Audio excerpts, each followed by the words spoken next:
Last time we spoke about the Battle of Gnome 4. General MacArthur initiated a successful offensive on Gnome 4, with General Patrick's troops securing a beachhead. Despite initial skirmishes, American defenses held firm, inflicting heavy casualties. Meanwhile in Aitape, ongoing clashes saw American forces repelling Japanese assaults. Despite setbacks, American defenses held, and preparations for a counteroffensive were underway. The Japanese breached American lines, occupying a 1,300-yard gap, but faced intense resistance. Martin ordered counterattacks and reorganization of forces along the X-Ray, River Coronel Creek line. Despite some delays, American forces repelled Japanese assaults. In the Battle of Impal, British Indian troops repelled Japanese attacks, leading to their retreat. Operation Crimson saw the successful naval and air assaults upon Japanese positions, though with some setbacks. Admiral Somerville's diplomatic transfer followed amidst reorganization of SEAC's higher officers due to internal conflicts. This episode is the first bombing campaign against Japan.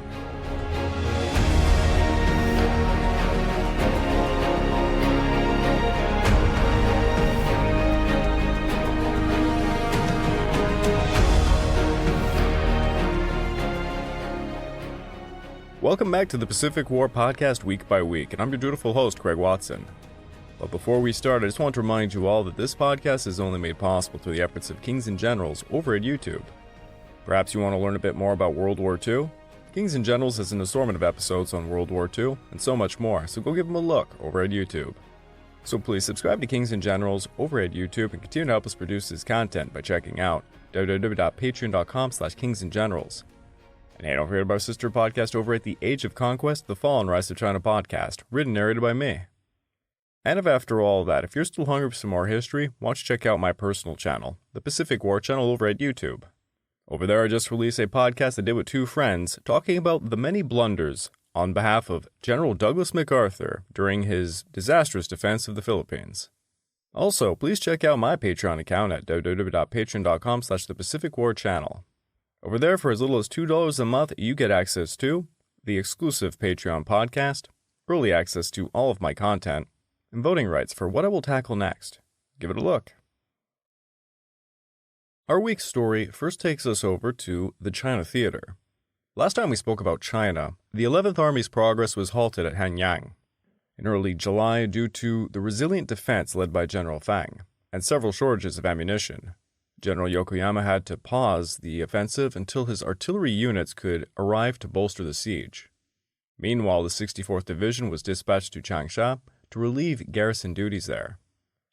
Despite these setbacks, the 13th Division secured Liang by July the 4th, and the 40th Division took control of Yongfang on the same day, followed by Jiangjiang on July the 6th. Although Hanyang was nearly surrounded, the Japanese forces had to entrench due to a lack of supplies, and they were delayed and harassed by General Chennault's aircraft. Seizing this opportunity, General Shi Yue sent reinforcements and launched counterattacks against the besiegers. The 58th Army recaptured Liling on July the 8th, before being pushed back by the 27th Division about 2 days later, while Chinese forces began encircling Maoshizhen from the southwest by mid-July. By July the 10th, Yokoyama had received sufficient artillery and ammunition to resume the attack on Hanyang. Despite heavy air and artillery support, the 116th Division's assaults from the southwest failed to breach Fang's defenses once again. On July the 15th, the Japanese launched another assault, this time managing to displace the exhausted defenders from their outer positions and into the city itself. 2 days later, the 13th Division had gained control of the airfield on the east bank of Hanyang and the strategic points along the railway near the town. Despite these territorial gains, they were deemed insufficient considering the significant loss of life endured during the intense fighting of the week. Consequently, Yokoyama decided to pause the offensive once more on July the 20th, intending to concentrate his forces around Hanyang. The 40th and 58th Divisions were already en route to reinforce the front lines. However, during this period, two significant aerial operations occurred. Initially, following the bombing of Iwata, General Arnold ordered a subsequent night raid on Japan to underscore that Operation Matterhorn marked a beginning of a sustained bombing campaign, distinct from the isolated nature of the Doolittle raid. This was followed up by a 100-plane attack on Manchuria and a 50-plane attack on Palembang. And I would just like to take a side note here. This episode is going to be dealing with the very beginning of the bombing campaigns against the Japanese home islands. But if you're interested in a full-body conversation on the issue, I did a podcast a while back on my personal channel, the Pacific War channel, where I interviewed David from the Cold War channel.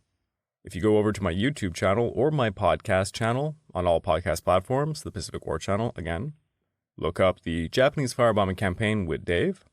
During our conversation, we cover the beginning to the end and even go into the Cold War because the bombing campaigns, specifically the firebombing campaigns against the Japanese home islands, really set the stage for future military operations when it came to aerial bombing campaigns and even nuclear weapons.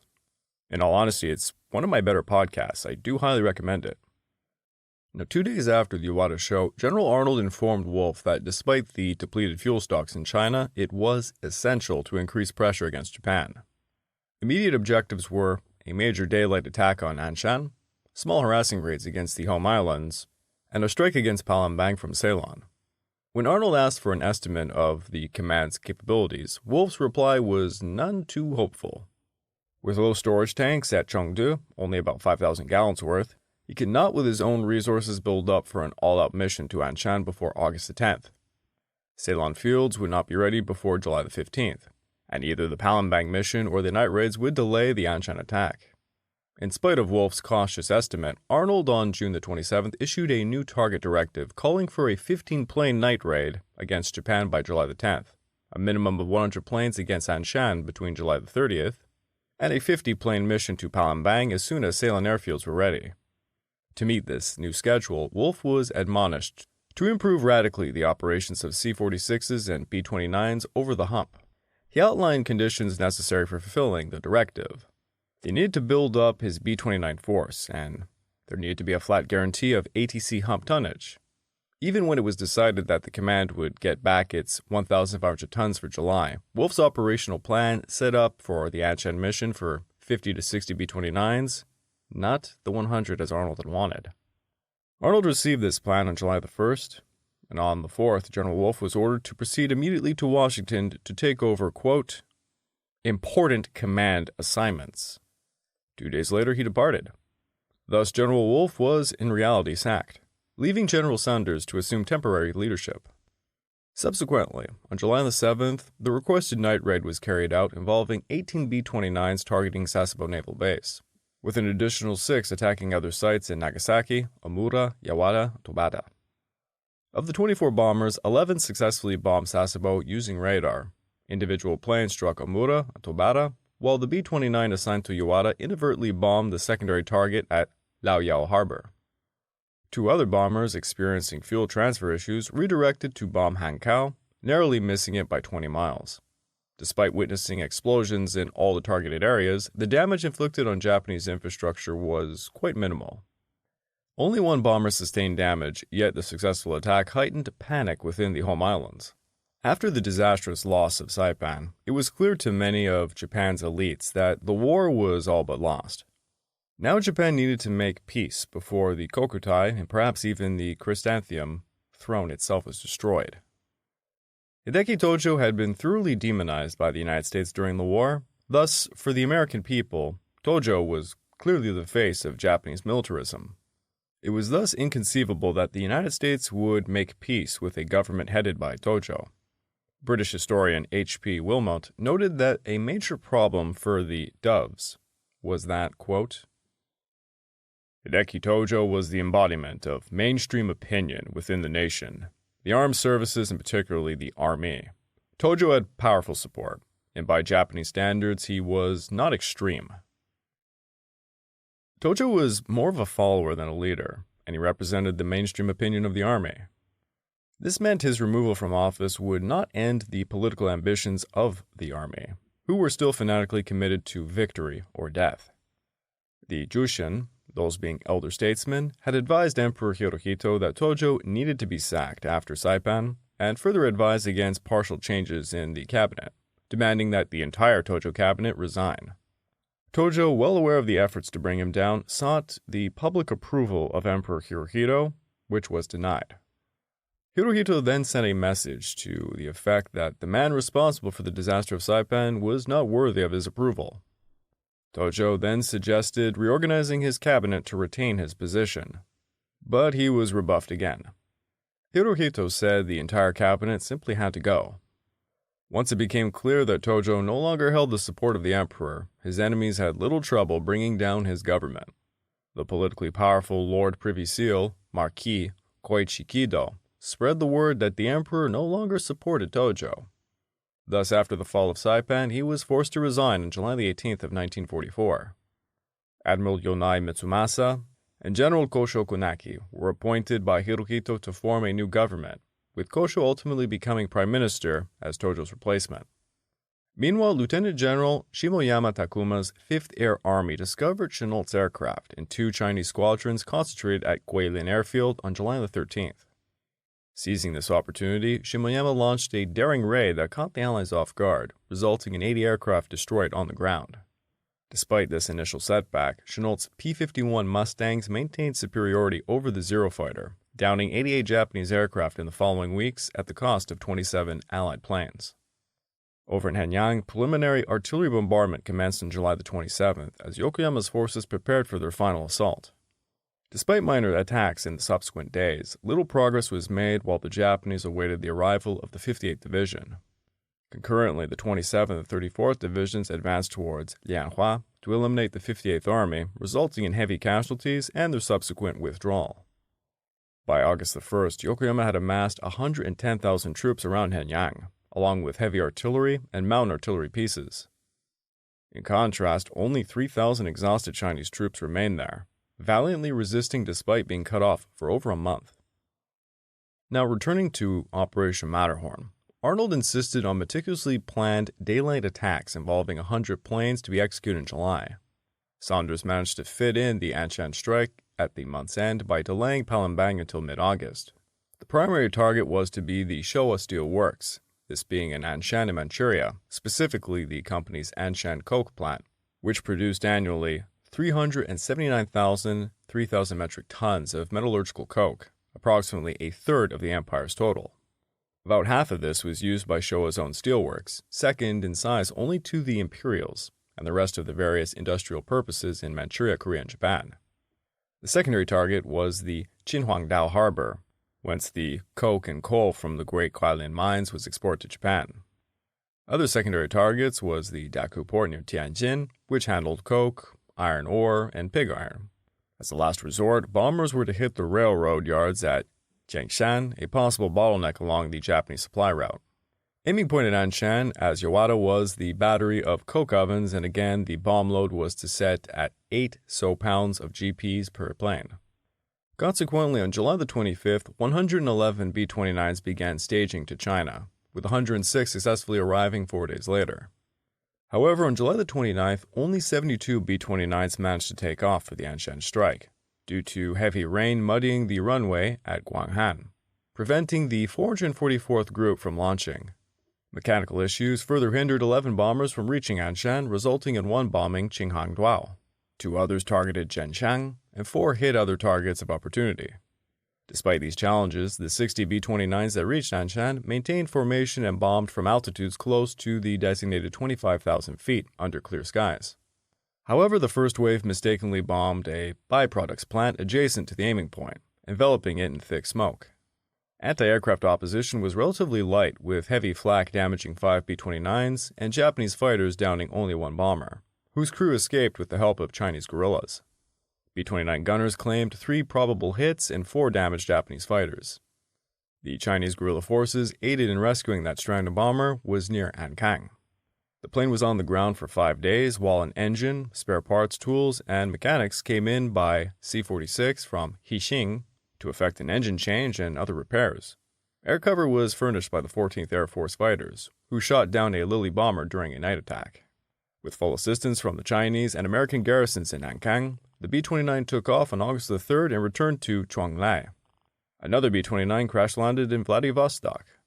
Fortunately, on July the 30th, the wet strip at Guanghan had dried sufficiently to launch 24 bombers of the 444th, albeit nearly 5 hours behind schedule. However, they were too late for Anshan, with 16 bombing the Daku port and 3 targeting Zhenshang instead. The day's efforts, though not flawlessly executed, brought encouragement to the command. American reconnaissance reported significant damage at Anshan. including hits and near misses on several coke oven batteries, related installations, and byproduct plants. Daku and Jiangshang also showed substantial damage. The command gained valuable insights into conducting daylight missions, and despite the loss of 5 B-29s, it was deemed acceptable. Yet that is going to be it for the China theater for today, as we now need to jump over to Burma. Back over in North Burma, General Wessels decided to resume the offensive on July the 12th.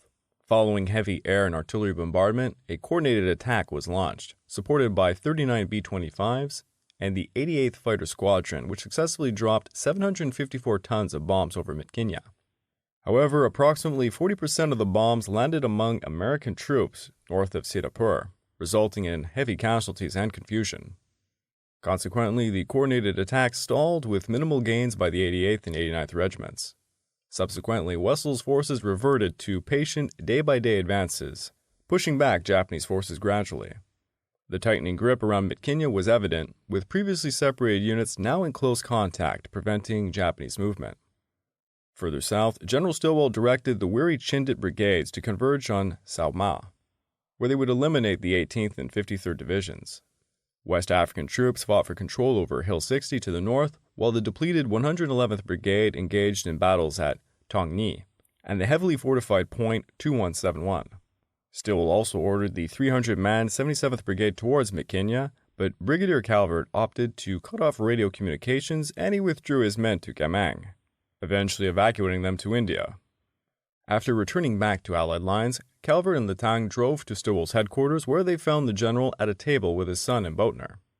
Then, speaking with the same sort of blunt honesty that Stilwell prided himself over, Calvert went into a long monologue explaining that despite their crippling losses and lack of heavy weapons, his men had sacrificed so much at Mogang that they now had nothing left to give. To order the survivors into combat now was to pass nothing more than a death sentence upon them. Stilwell seemed stunned at Calvert's contained monologue. Then his shock turned to scathing anger towards his own staff. "Why wasn't I told?" he demanded. It quickly became obvious to Calvert that Stilwell had not realized the true tribulations his Chindits had gone through since the glider-borne invasion some months ago. As Calvert would later write, "It became obvious from Stilwell's repeated, 'Why wasn't I told? Is this true?' that his sycophant staff had kept the true nature of the battle from him." Overcome with the truth of it all, Stilwell apologized. "You and your boys have done a great job. I congratulate you." Calvert was then allowed to evacuate his brigade. Their campaign was finally over.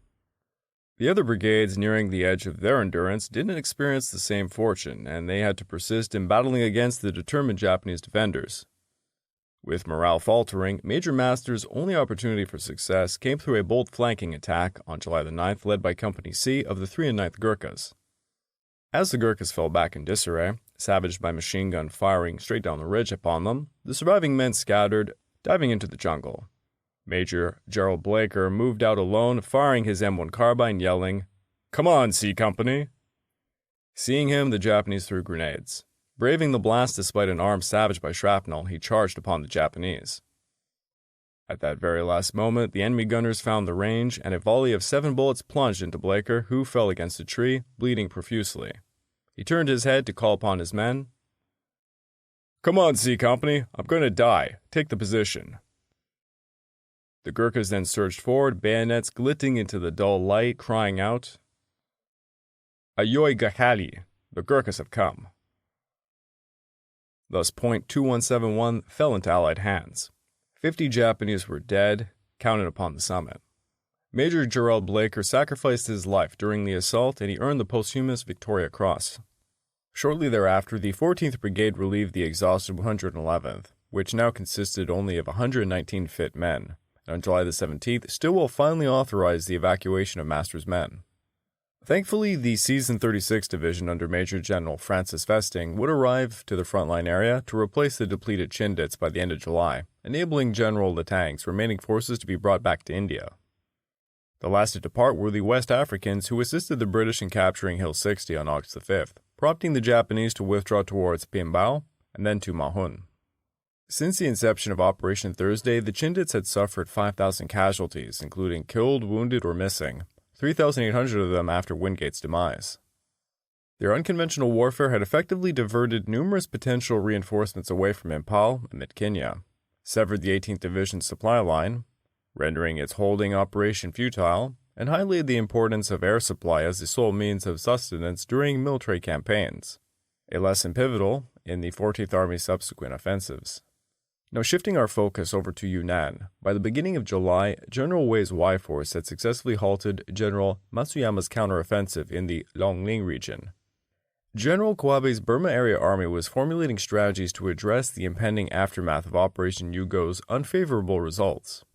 Following the completion of the 15th Army's retreat in central Burma, plans were set into motion for Operation Man, a defensive maneuver aimed at countering anticipated Allied advancements along the Irrawaddy River. Concurrently, General Sakura's 28th Army was organizing Operation Kan in anticipation of potential Allied incursions along the Bay of Bengal coastline. Additionally, General Honda's 33rd Army initiated preparations for Operation Dan, a synchronized offensive designed to repel the invading Chinese forces eastward across the Nujiang River and deep into Yunnan, thus thwarting the establishment of a land route between India and China by the Allies. Consequently, the 2nd Division under Lieutenant General Okazaki Sesaburo was reassigned to the 33rd Army on July the 19th to partake in the offensive, while Matsuyama's 56th Division was tasked with maintaining defensive positions in Yunnan. The 18th and 53rd Divisions were directed to safeguard the western flank against potential assaults originating from Mitkinya. Subsequently, Matsuyama opted to relocate his primary force from Longling to Mangshu, where he planned to rendezvous with Okazaki at a later date. To facilitate this relocation, Colonel Matway's task force was dispatched on July the 5th to dislodge the 76th Division from Mukang. Following a stealthy infiltration behind enemy lines on July the 7th, Matway launched a surprise attack the following day, compelling the Chinese forces to retreat. With the route to Mangshu cleared, the 56th Division vacated Longling and began regrouping in the Mangshu vicinity, leaving a modest garrison of 2,500 men to secure Longling. Throughout July, the city faced intense aerial and artillery bombardments, culminating in the capture of East Hill by the 87th Division on July the 17th. Fortunately, Y Force's efforts were now focused on the previously bypassed blocks at Tongcheng, Lamong, and Pingda, as the Chinese prioritized securing the flow of supplies to the front lines. At Tongcheng, Colonel Karashige was compelled to abandon Faifeng Hill after his 3rd Battalion departed to join Matsui's task force, leaving him with just 2,025 men. Facing him, Lieutenant General Ho Kuei-chang's 5 divisions spread out around Tongcheng, occupying the surrounding heights. Despite attempts at medium-level bombing causing severe damage to the residential area, it only resulted in rubble piling around the Japanese positions.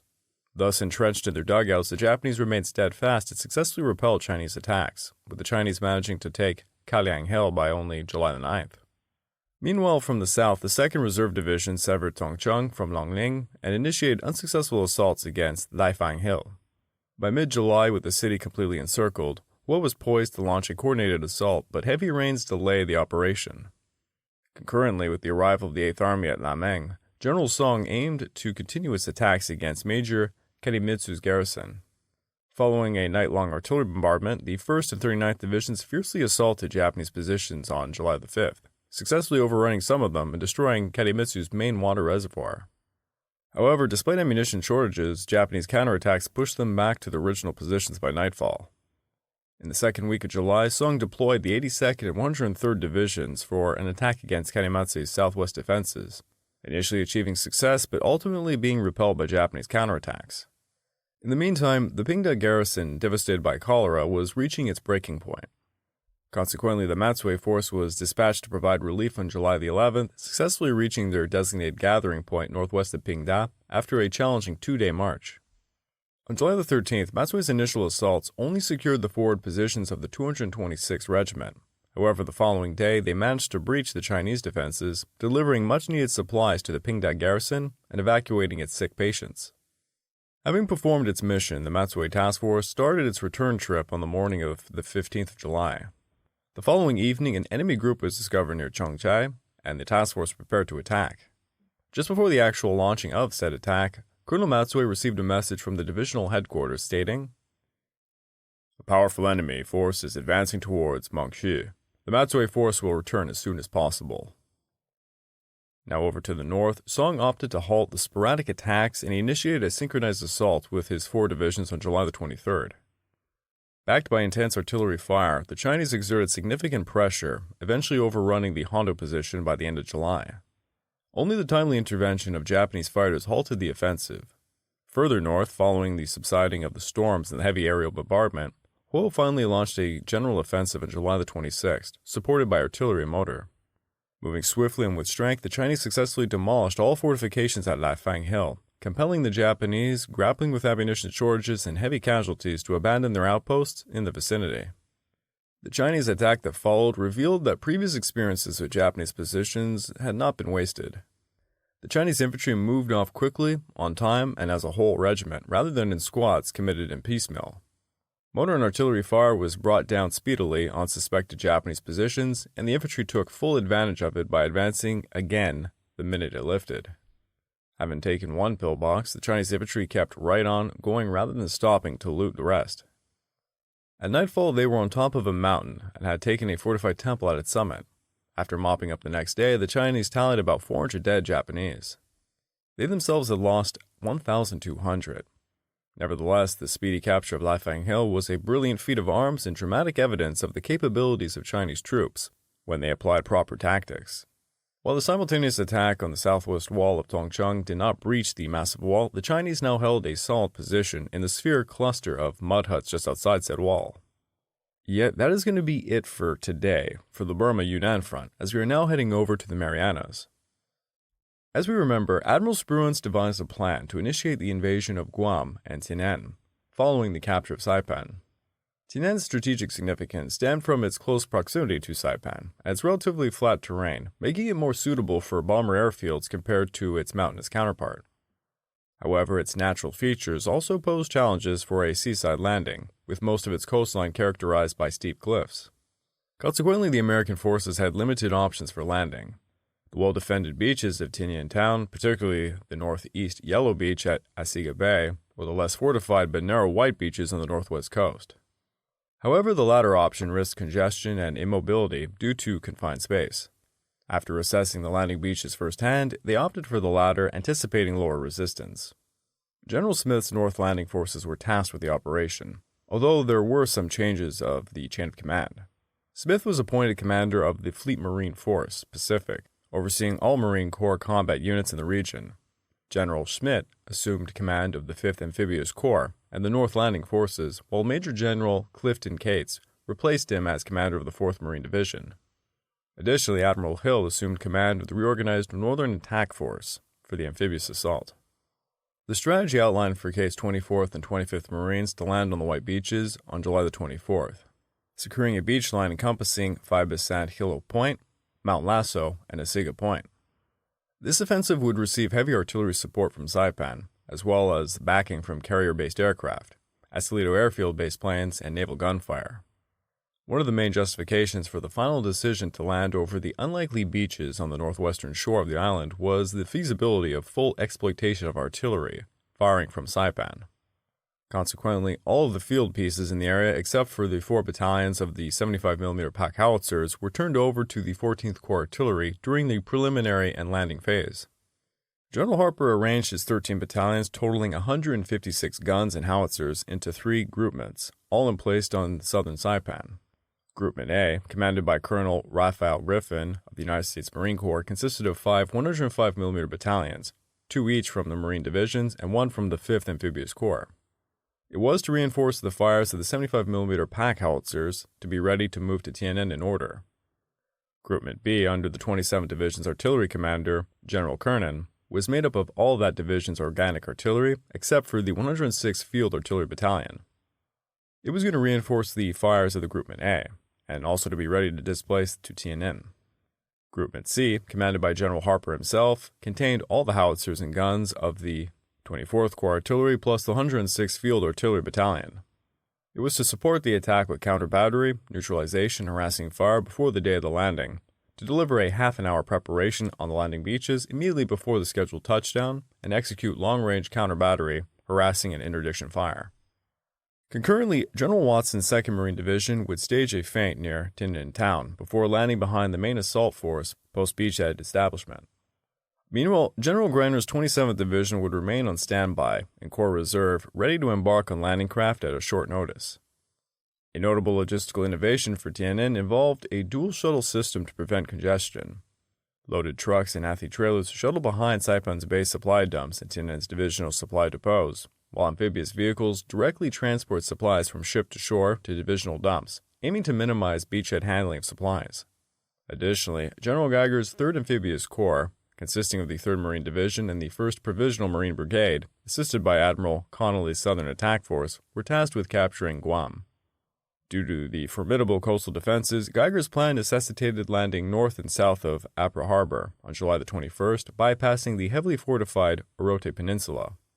General Turnge's 3rd Marine Division was tasked with landing on the shores between Adalupe Point and the Tadgua River mouth, proceeding southward to occupy the eastern area of Apra Harbor. Simultaneously, General Shepherd's 1st Provisional Marine Brigade was to land between Agate Village and Bangui Point, then pivot northwards towards the base of the Orote Peninsula. The establishment of a secure beachhead line from the Adalupe Point to Fakbi Point was crucial before Geiger's forces could launch their assault on Orote's Peninsula and subsequently secure the rest of the island. With the 27th Division committed elsewhere, Major General Andrew Bruce's 77th Division, slated to assemble at Eniwetok by July 18th, was designated as the new reserve under Geiger's command. The 305th Regiment was assigned to land behind Shepherd's Marines to reinforce the beach line. To optimize support for the troops, Connolly divided his Southern Attack Force into two: his Northern Attack Group, backed by the 3rd Marine Division's landing, and Rear Admiral Lawrence Reifschneider's Southern Attack Force, aiding the 1st Provisional Brigade's landing. Coordination of pre-landing bombardments was planned between Connolly's ships and aircraft, synchronized with scheduled strikes by aircraft from Admiral Mitcher's Task Force 58. I would like to take this time to remind all of you that this podcast is only made possible through the efforts of Kings and Generals over at YouTube. Please go subscribe to Kings and Generals over at YouTube and continue to help us produce this content by checking out www.patreon.com/kingsandgenerals. Hey, don't forget about our sister podcast over at The Age of Conquest, The Fall and Rise of China podcast, written and narrated by me. And if after all that, if you're still hungry for some more history, why don't you check out my personal channel, the Pacific War channel over at YouTube. Over there, I'm releasing a series of long-form documentaries, actually using old footage I had filmed years ago. Pretty soon to come out is the history of the Meiji Restoration. The wars fought at the end of the 19th century by Japan, forging its empire, and the First Sino-Japanese War. Also, please, if you have a chance, take a look at my Patreon account over at www.patreon.com/thepacificwarchannel. For as little as $2 a month, you get access to the exclusive Patreon podcast, early access to all of my content, and voting rights for what I will tackle next. And I will break the news here, as it'll eventually become apparent. The entire purpose of me opening a Patreon account was to get funds for an animator. I simply write and work too much for my 9-to-5 job and for Kings and Generals, and I can't possibly keep up with my own channel. So I hunted down a good friend of mine, and I'm going to be able to pay him, and he's actually working on some of my episodes as we speak, and it looks really good. And again, a big thanks to all of you who joined the Patreon account already. You guys are awesome. The time had finally come for the Japanese home islands to be subjected to the horrors of modern bombing campaigns. It would begin gradually, but would escalate to a literal horror show that starved the population of Japan into submission. Meanwhile, Hideki Tojo was finally sacked, though by no means was he gone.